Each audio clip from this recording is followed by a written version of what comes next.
Jake Morrison stood in the grand hall of the Galactic Council building on Nexus Prime, watching the alien delegates take their seats around the massive circular chamber.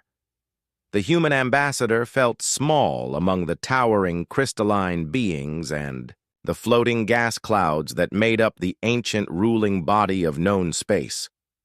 His hands stayed steady as he held the formal document that had brought him here, but his mind raced with what this meeting could mean for all of humanity.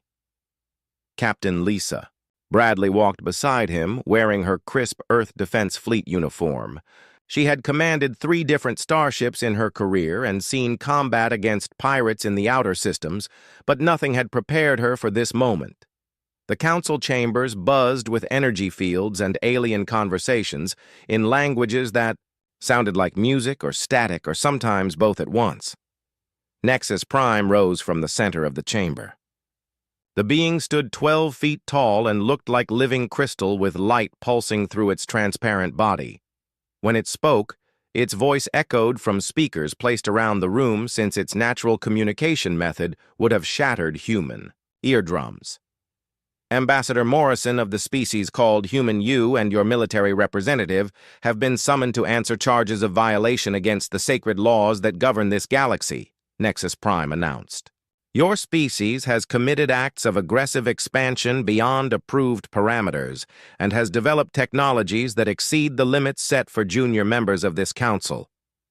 Jake felt his jaw tighten but kept his expression neutral. He had expected this day would come eventually. Humanity had been part of the Galactic Council for only 30 years, but in that short time, they had built colonies on 40 different worlds and created a fleet that rivaled some of the older species. The Council had always been nervous about how quickly humans learned and adapted. What specific charges are being brought against humanity? Jake asked. His voice carried clearly through the chamber, despite the alien architecture that seemed designed to make visitors feel insignificant. A new voice answered from somewhere in the upper levels of the chamber. This one belonged to Counselor Zix, a creature that looked like a collection of floating metal spheres. Your species has established settlements on worlds without proper authorization from this council. You have shared advanced weapons technology with species that we have determined are not ready for such knowledge. Most serious of all, you have violated the technology limitation protocols by developing artificial intelligence systems that exceed approved parameters. Lisa stepped forward slightly. As a military officer, she understood the real meaning behind these charges. The Council was afraid of human progress and wanted to slow it down or stop it completely. The colonies we established were on uninhabited worlds in unclaimed space, she said. Our treaties with the Council give us the right to settle such worlds, as long as we register them within 1 standard year of establishment. The worlds you chose were designated as buffer zones, Nexus Prime replied. They were kept empty for strategic purposes that your species was not informed of because you lacked the clearance level to access such information. Jake exchanged a quick glance with Lisa. This was news to them. The Council had never mentioned buffer zones or restricted areas when humanity signed the membership agreements. It felt like the rules were being changed after the game had already started. Regarding the technology sharing accusations, Jake said, humanity has only provided defensive systems and medical aid to species that requested our help. The Council Charter specifically allows member species to offer humanitarian assistance to others. A sound like grinding metal came from one of the upper galleries. This was Overlord Ket speaking. The creature resembled a massive insect with too many eyes and spoke through vibrations in its carapace. The species you assisted were under our protection. They did not require outside help, and your interference has disrupted carefully maintained balances of power in their regions. Lisa felt anger building in her chest, but kept her voice level. With respect, Overlord Ket, some of those species were facing extinction from diseases or natural disasters. Our medical technology saved millions of lives. Lives that were meant to be lost according to natural selection. Zix responded coldly. Your species shows a disturbing tendency to interfere with the natural order of things." The chamber fell silent for a long moment. Jake could feel the weight of hundreds of alien eyes studying him and Lisa. He realized that this was not really about laws or regulations. The council feared humanity because humans changed things wherever they went. They solved problems that other species had given up on. They made friends with aliens that the council preferred to keep isolated and dependent. Nexus Prime spoke again, and its words carried the weight of absolute authority. "The Galactic Council hereby demands that humanity cease all expansion activities immediately. You will surrender control of your advanced fleet to Council oversight. You will submit to permanent monitoring of all technological development. You have 7 standard days to comply with these demands." Jake felt his heart skip a beat. This was not a negotiation or a discussion of the charges. This was an ultimatum. "And if humanity refuses these demands," he asked, "then your species will be expelled from Council space entirely. All trade agreements will be terminated. All diplomatic protections will be withdrawn. Earth and all human colonies will be placed under permanent quarantine," Nexus Prime declared. The silence that followed was deafening. Jake looked around the chamber and saw no sympathy in any of the alien faces. These beings had made their decision before the hearing even began. They wanted humanity broken and controlled, or they wanted humanity gone. Lisa leaned close to Jake and whispered, "They're not giving us a choice." Jake nodded slightly. The council had finally shown its true face, and humanity would have to decide how to respond. Dr. Alex Carter stood in the hidden laboratory aboard the research vessel New Horizon, studying the data that had taken him 5 years to collect. The room hummed with the quiet energy of advanced computers processing information that could change the fate of every species in the galaxy. Alex had dedicated his life to understanding alien biology, but what he had discovered went far beyond simple scientific research. The evidence spread across multiple screens showed a pattern that made his stomach turn. Species after species had risen to the edge of greatness, only to suddenly disappear from galactic records. The Council called them natural disasters or civil wars, but Alex had found the truth hidden in old databases and forgotten archives. Captain Nancy Cole entered the lab and looked over the displays with growing horror. She had commanded the New Horizon for 3 years and trusted Alex completely, but even she struggled to believe what the data revealed. "How many species are we talking about?" she asked. 17 confirmed extinctions in the past 1,000 years, Alex replied. "But I think the real number is much higher. The Council has been very careful about destroying records, but they missed some backup files on abandoned research stations." The largest screen showed a timeline of galactic history according to Council records. Every few decades, a promising young species would join the galactic community and begin making rapid advances in technology or culture. Then something would happen. War would break out on their homeworld, or a plague would sweep through their population, or their star would experience unusual solar activity. "The pattern is always the same," Alex continued. "A species develops faster than light travel or advanced artificial intelligence or some other breakthrough technology. The Council offers them membership and protection. Within 50 years, they either become completely dependent junior members or they vanish entirely." Nancy scrolled through the files, showing detailed records of each disappeared civilization. The Helix Consortium had developed quantum computers that could solve problems in minutes that took other species years to work through. They had lasted 37 years after joining the Council before their homeworld suffered a massive asteroid impact that destroyed their civilization. The singing crystals of Harmony Prime had created art and music that moved other species to tears and had begun spreading their culture throughout their region of space. A virulent disease had wiped them out just as they started establishing colonies on other worlds. "What about the species that survived?" Nancy asked. Alex pulled up another set of files. "Look at the Zentari Empire. Before joining the Council, they had conquered 12 star systems and were expanding rapidly. Now they serve as glorified security, guards for Council facilities, and haven't developed new technology in 300 years. The pattern became clear as Alex showed file after file. Species that showed too much independence or creativity were either destroyed or broken down until they became useful tools for the Council. The surviving members of the galactic community had all learned to stay in their assigned roles and never challenge the established order.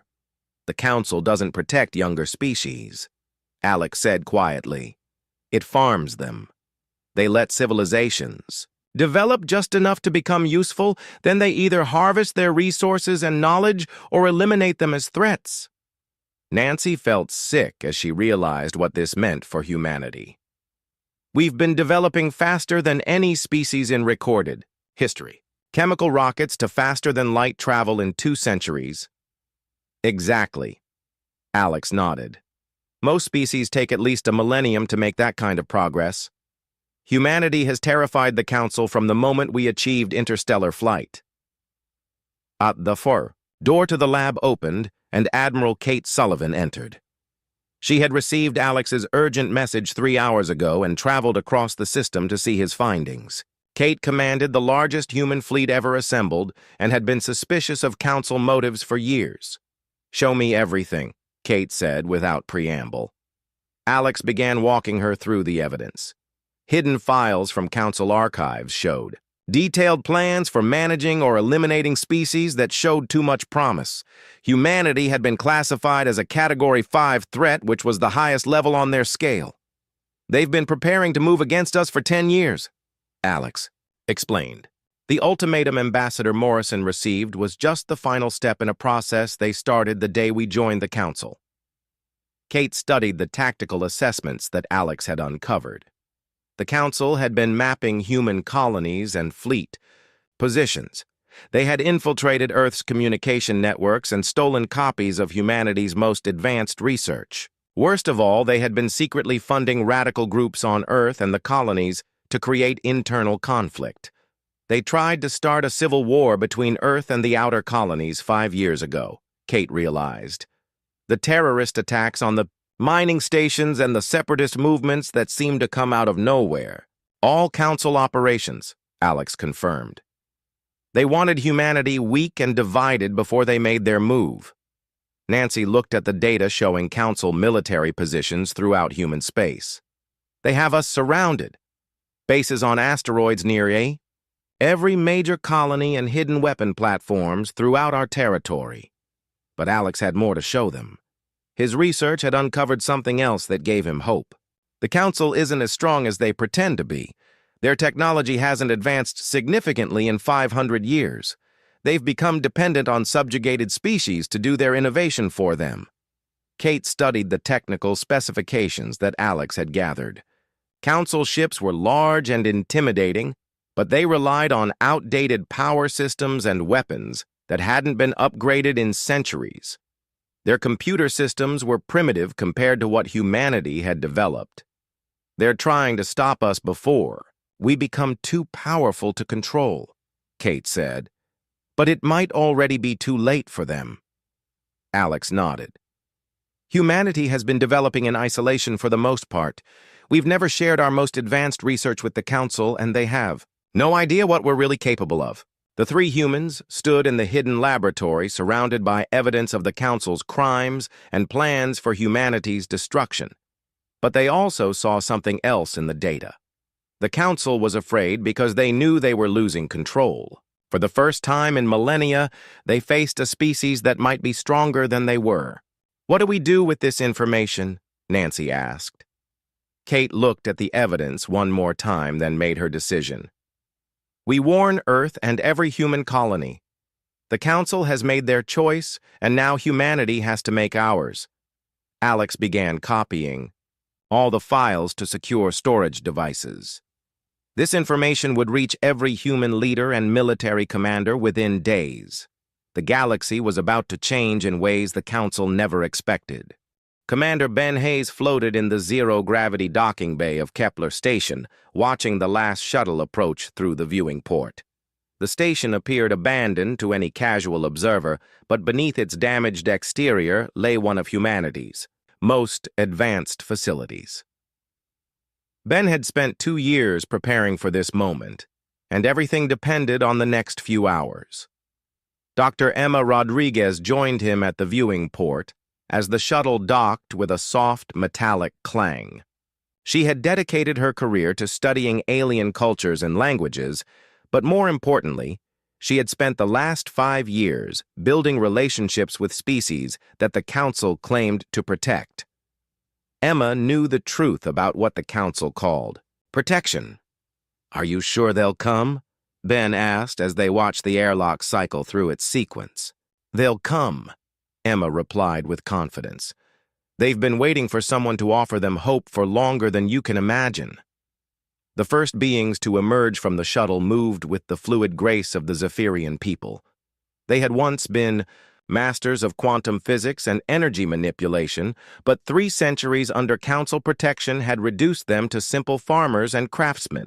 Ambassador Zale looked older than his species normally lived, and his silver skin had dulled from years of malnutrition on the reservation world where his people were confined. Behind the Zephyrians came representatives of 5 other species. The Meridian Collective had sent Dr. Vex, whose people had once created biological marvels that could heal any disease or injury. The Council had forbidden them from practicing genetic medicine after they cured a plague that was supposed to eliminate a rival species. Ben led the group through corridors that hummed with hidden technology toward the central conference room. Kepler Station had been officially decommissioned 3 years ago after a mining accident, but in reality it served as the coordination center for humanity's most secret operations. "Welcome to Kepler Station," Ben said as they entered a room where holographic displays showed star maps and fleet positions throughout the galaxy. "What I'm about to show you must never leave this room unless you choose to join us." Ambassador Zale spoke first in accented but clear human language. "Commander Hayes, my people have heard rumors that humanity plans to resist the Council ultimatum. We hope these rumors are true." Emma activated the main display, which showed the current positions of every human colony and fleet asset. What shocked the alien visitors was the scope of what they saw. Humanity had established far more colonies than the Council knew about, and their fleet was 3 times larger than official reports indicated. "For the past 15 years, humanity has been preparing for this day," Ben explained. "We never trusted the Council completely, and we've been building redundant systems and hidden bases throughout unclaimed space." Dr. Vex stepped closer to examine the display with compound eyes that could see in spectrums invisible to humans. "These colonies are beyond Council surveillance range. How did you establish them without detection?" "Very carefully," Emma replied. "We disguised colonization ships as mining vessels and freight haulers. The colonies were built underground or inside asteroids, where they couldn't be easily spotted by long-range sensors. The display changed to show technical specifications for human ships and weapons." The alien representatives studied the data with growing amazement. Humanity had not only kept pace with Council technology, but had surpassed it in many areas. Ambassador Zale touched one of the holographic projections showing a human warship design. These vessels could fight Council ships on equal terms. "Better than equal terms," Ben said with quiet pride. "Human AI systems can react faster than organic pilots, and our weapons can adapt to enemy defenses in real time." But Ben knew that military strength alone wouldn't be enough. The Council controlled most of known space and had resources that humanity couldn't match in a direct confrontation. That's why he needed allies, and why this meeting was so important. "The Council has given humanity 7 days to surrender," Emma said. "Instead of surrendering, we're going to leave Council space entirely, but we don't want to leave alone." The alien representatives looked at each other with expressions that were difficult for humans to read. But Emma had studied their cultures long enough to recognize hope when she saw it. Dr. Vex spoke for the Meridian Collective. "You're offering us passage away from Council space. To go where?" Ben activated another display showing long-range sensor data from the galactic rim. Beyond the edge of known space are thousands of star systems that have never been explored. Worlds where species can develop according to their own nature without council interference. It would mean abandoning our home worlds, Ambassador Zale said slowly. Emma stepped forward. Your home worlds are prisons. The council has systematically destroyed your cultures and technologies to keep you dependent. On the worlds they've given, your people are dying slowly. The truth of her words hung in the air like a physical presence. Every species represented in the room had lost most of what made them unique. The Zephyrians, who once manipulated energy itself, now struggled to power basic machinery. The Meridians, who had eliminated disease from dozens of worlds, were forbidden from practicing medicine. What guarantee do we have that humanity won't become like the Council? Asked Ambassador Zale. Power corrupts even species with good intentions. Ben understood the question and had prepared for it. We're not asking anyone to follow humanity. We're proposing a confederation of equals where each species maintains complete independence. Humans will provide transportation and initial support, but after that, every species chooses its own path. Emma pulled up files showing detailed plans that had been years in the making. We've identified suitable worlds for each species based on your biological and cultural needs. The Zephyrians would receive 3 worlds with high-energy mineral deposits. The Meridians would get planets with diverse ecosystems, perfect for biological research. The alien representatives spent hours studying the proposals and asking questions about logistics and security. They were being offered something that hadn't existed in their lifetimes, a chance to be free. How many of our people could you transport? Dr. Vex asked.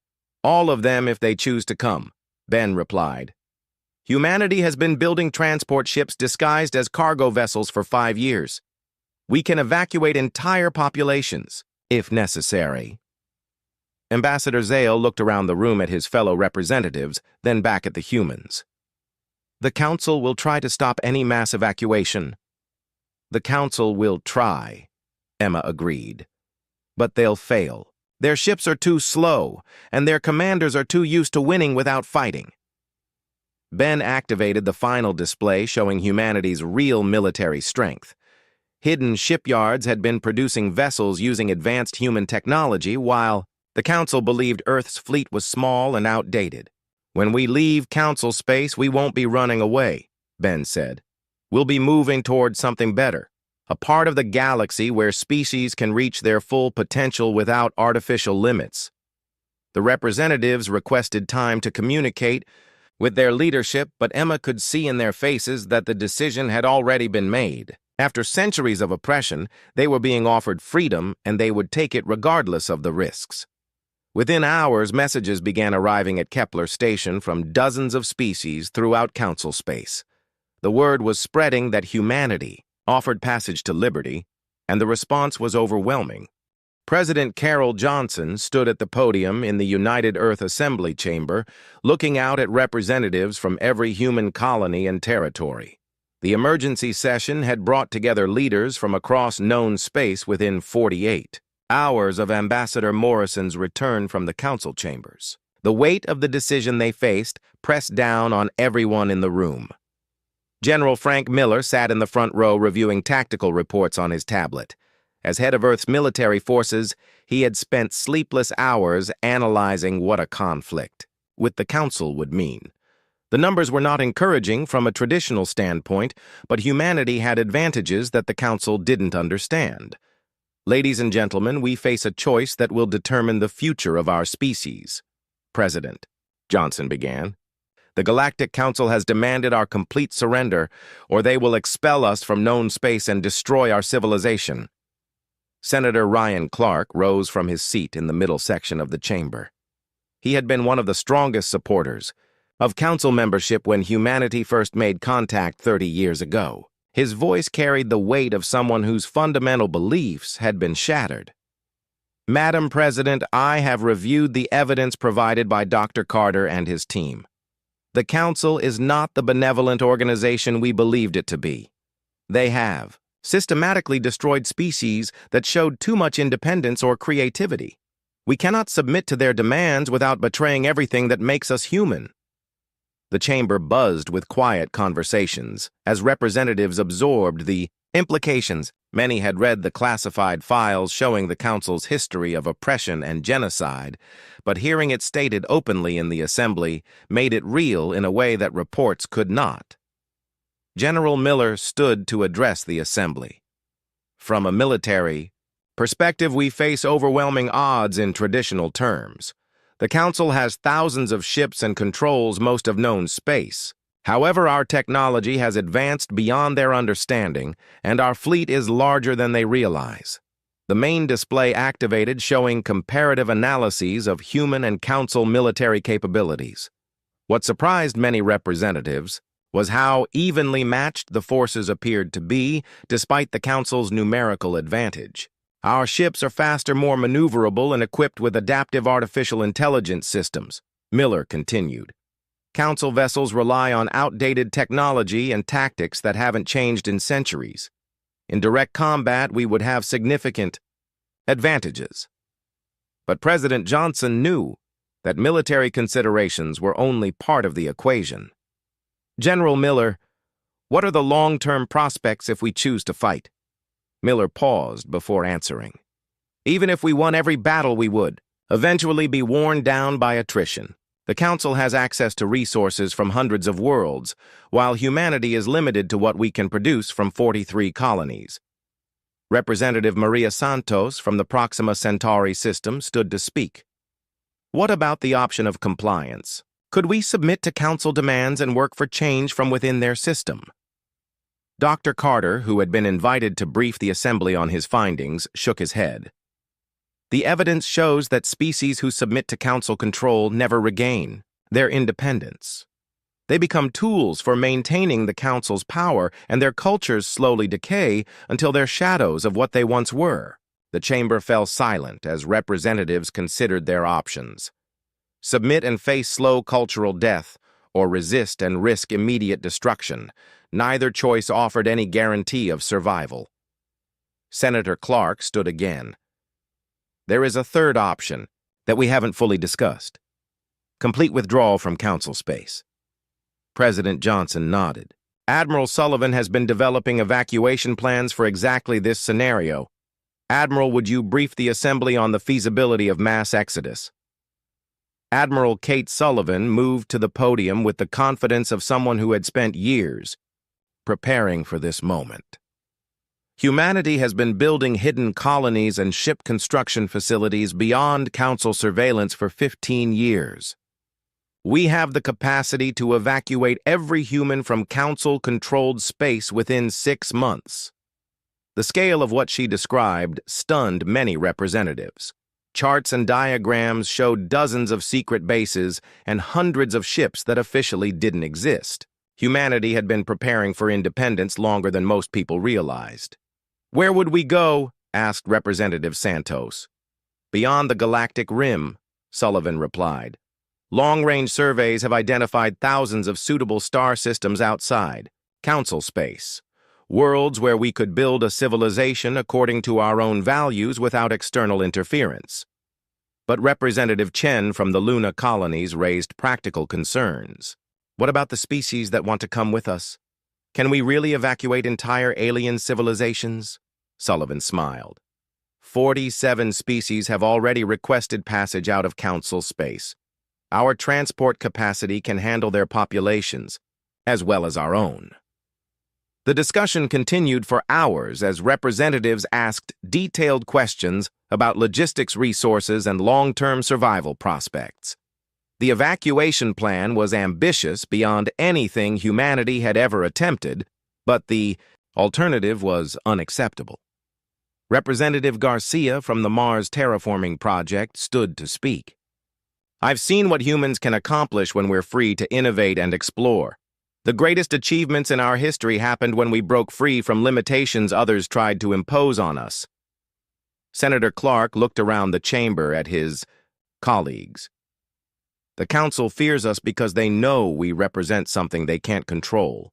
change and progress, and the refusal to accept artificial limits. If we stay under their control, we'll lose the very qualities that make us human. President Johnson called for a preliminary vote to gauge the Assembly's sentiment.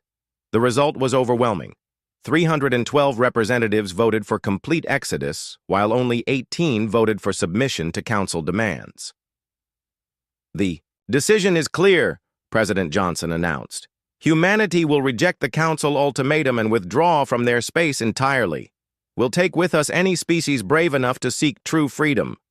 General Miller immediately began coordinating, with Admiral Sullivan to implement evacuation procedures.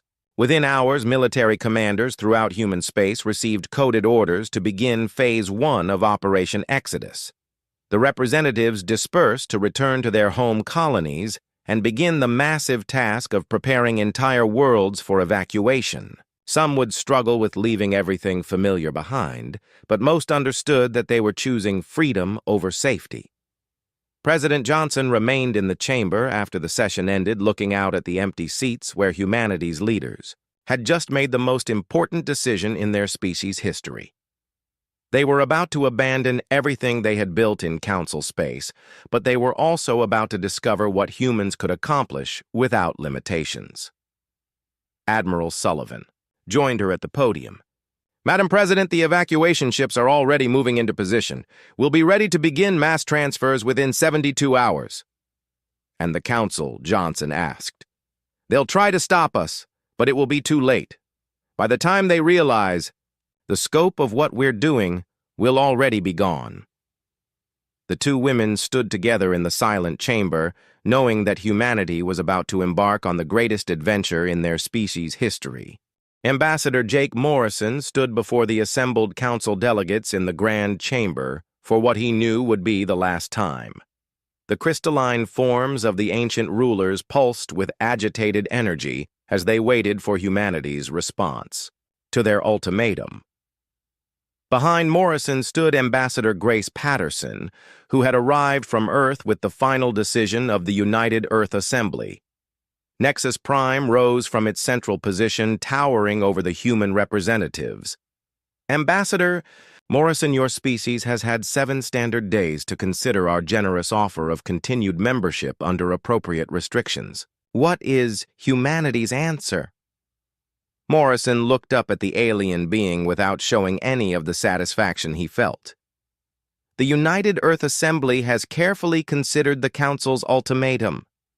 Humanity rejects your demands in their entirety. Her chamber erupted in sounds of shock and anger from the various alien delegates.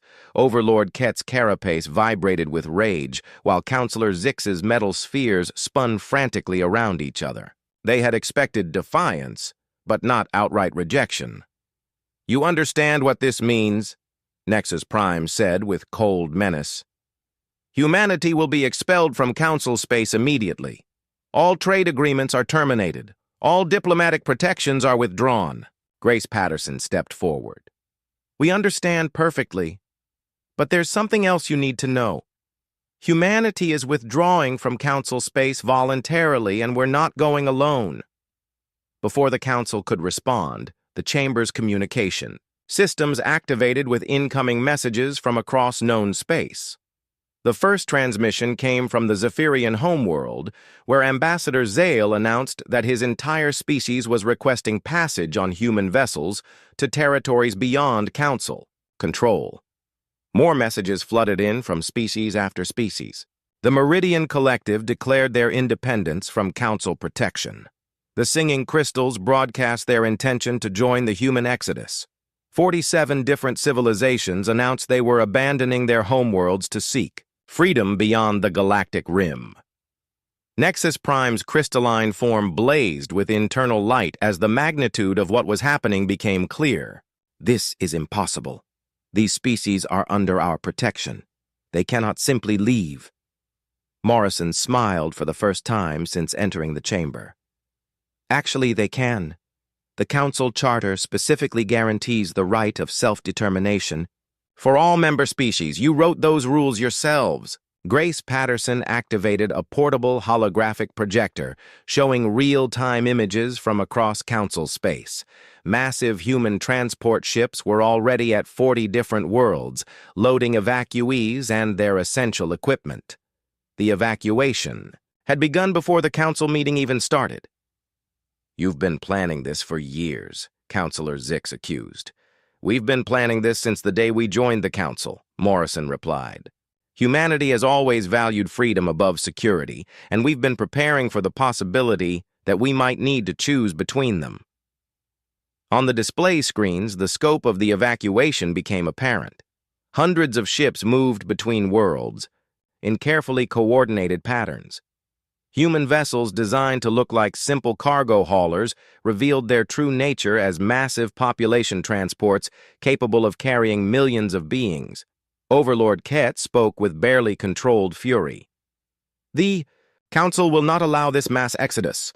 Our forces will intercept your ships and return these species to their proper places." Captain Steve Douglas appeared on the communication screen from the bridge of the human flagship Endeavor.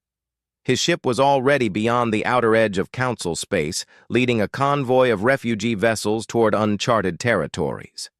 "Council forces are welcome to try," Douglas said calmly, "but they'll find that catching us is more difficult than they expect."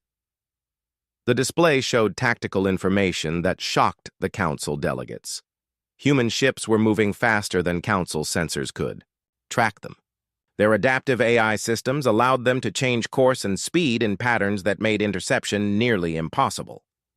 Admiral Kate Sullivan's voice came through the communication system from the Human Military Command Center. "Council fleet movements have been anticipated and countered. Your forces are positioned to intercept evacuation convoys that left 3 days ago through routes we abandoned yesterday." Grace Patterson smiled as she watched the expressions of the alien delegates. "While you were preparing to stop us from leaving, we were already gone." The communication screens now showed scenes from dozens of worlds where human and alien populations worked together to complete the largest evacuation in galactic history. Entire cities were being dismantled and loaded onto transport ships while human engineers helped alien civilizations preserve their most important cultural artifacts. "The Meridian research facilities are being relocated intact," Patterson explained. "The Zephyrian energy manipulation equipment is being moved to worlds where they can develop their technology without restrictions. Every species joining the Exodus will have the resources they need to rebuild and thrive." Nexus Prime attempted to maintain its authority. "These species cannot survive without Council support.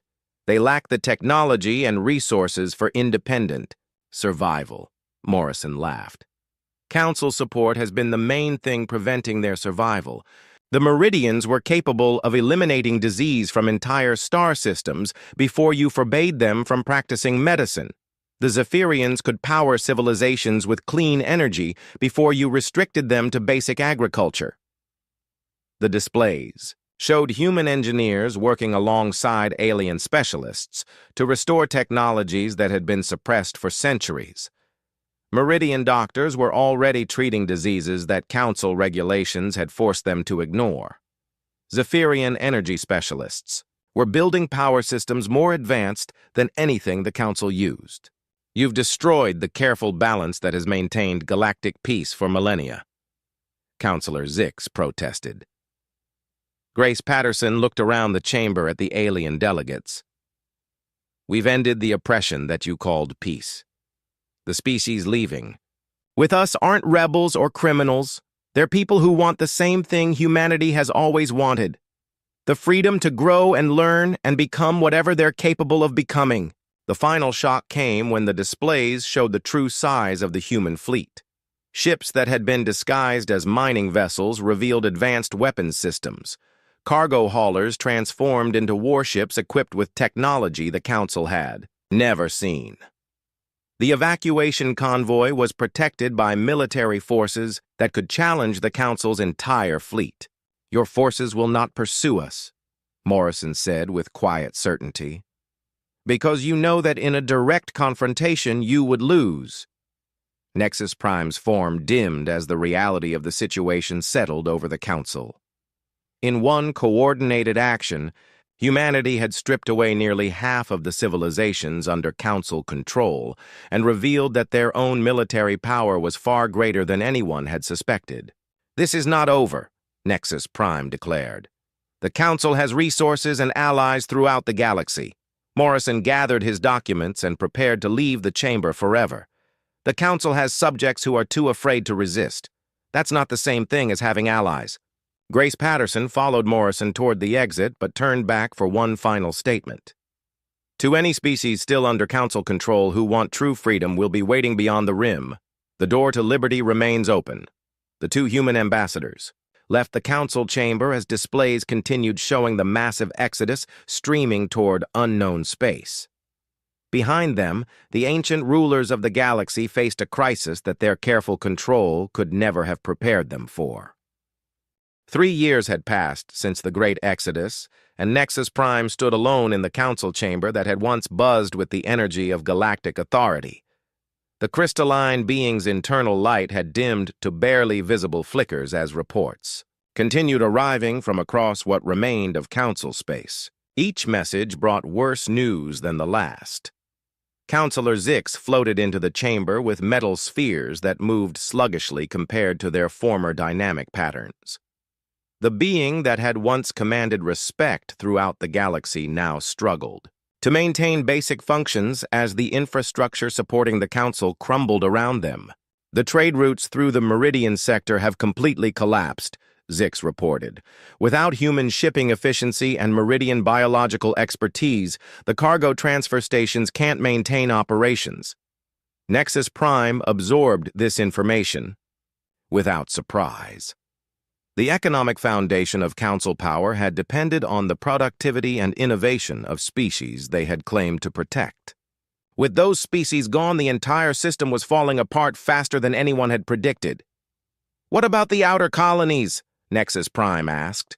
17 more worlds have declared independence in the past month," Zix replied.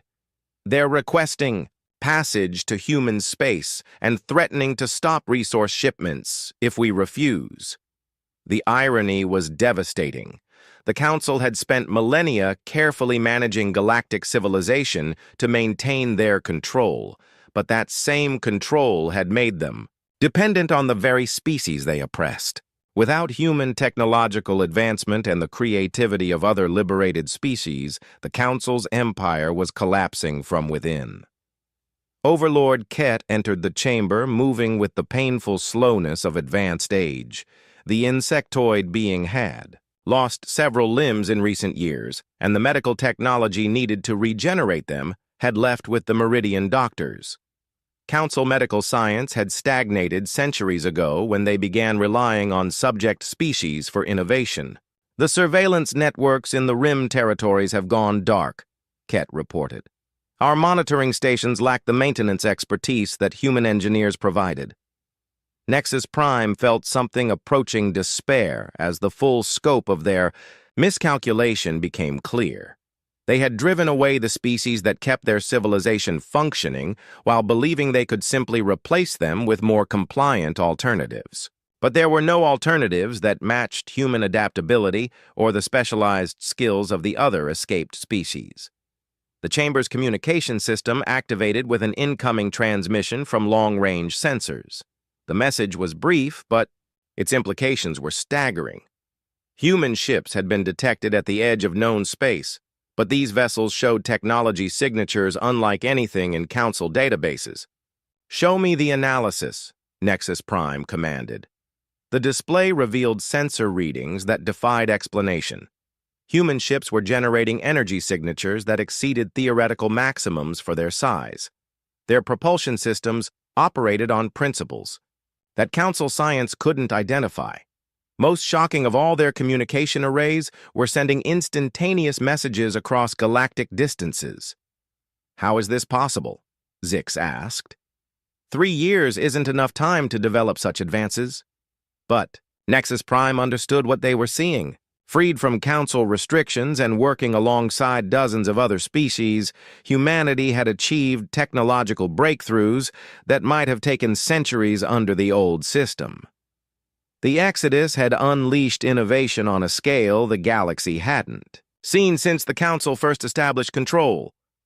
"They're not bound by our technology limitation protocols anymore," Nexus Prime said quietly. "And they're sharing knowledge freely with every species in their confederation." More reports arrived, showing the devastating progress of the human alliance. The Zephyrians had developed energy sources that could power entire star systems. The Meridians had created biological technologies that seemed like magic. Working together, the escaped species had solved problems that the Council had declared impossible. "Sir, we're receiving a transmission from the Human Confederation," a technician announced. "It's addressed to all Council members." The main display activated, showing Ambassador Jake Morrison standing in what appeared to be a thriving city on an unknown world. Behind him, representatives of dozens of species worked together on projects that demonstrated the incredible advancement of their society. "To the Galactic Council and all species still under their control," Morrison began. 3 years ago, you gave humanity a choice between submission and exile. We chose freedom, and we've never regretted that decision." The transmission showed scenes from the Confederation worlds where human and alien children played together while their parents collaborated on technologies that pushed the boundaries of what was possible. Cities floated in the clouds of gas giants while underwater colonies thrived in alien oceans. "The species that joined our exodus have not just survived but flourished beyond anything they achieved under Council protection," Morrison continued. "We've eliminated poverty, disease, and war from our worlds while advancing our understanding of the universe at an unprecedented rate." Nexus Prime watched the images with growing horror. These weren't refugees struggling for survival, but members of a thriving civilization that had surpassed the Council in every measurable way. The society they had tried to prevent was becoming reality beyond their reach. "We extend this invitation to any species still bound by Council restrictions," Morrison said. "The door to freedom remains open. We welcome all who seek to discover their full potential without artificial limitations." The transmission ended, but its impact on the remaining Council members was immediate. Within hours, independence movements erupted on dozens of worlds as populations that had remained loyal for centuries suddenly saw an alternative to Council rule. "They're systematically dismantling everything we built," Ket said with bitter resignation. "No," Nexus Prime replied. "They're revealing that what we built was never sustainable. We created an empire based on fear and oppression and convinced ourselves it was necessary for galactic stability." The final reports of the day brought news that the last major species under Council control were preparing to leave. The manufacturing worlds that produced the goods keeping Council space functional were shutting down operations and requesting human transport to Confederation territory. Zix's metal spheres barely moved as the being processed the implications. "At current rates, we'll lose all subject species within 2 years. The Council will control nothing but empty worlds and obsolete technology." Nexus Prime dimmed further as the weight of total failure settled over the ancient being. They had possessed the greatest empire in galactic history, but had destroyed it through their own fears and limitations. The humans they had tried to control had shown that cooperation and freedom produced better results than oppression and stagnation. "Send a message to the Human Confederation," Nexus Prime commanded. "Request a meeting with their leadership." "What kind of meeting?" Zix asked. Nexus Prime looked around the empty chamber that had once held the power to shape civilizations. "A negotiation for our surrender. The greatest irony was that the Council could have avoided this fate simply by treating humanity and other species as equals rather than threats. Their own policies had created the conditions for their downfall, and by the time they recognized their mistake, it was far too late to undo the damage. The age of the Galactic Council was ending, not with conquest or rebellion, but with the simple recognition that their way of governing had become obsolete. In trying to maintain control, they had lost everything that made control worth having. Outside the chamber, stars continued to shine on worlds where free peoples built the future that the council had tried to prevent.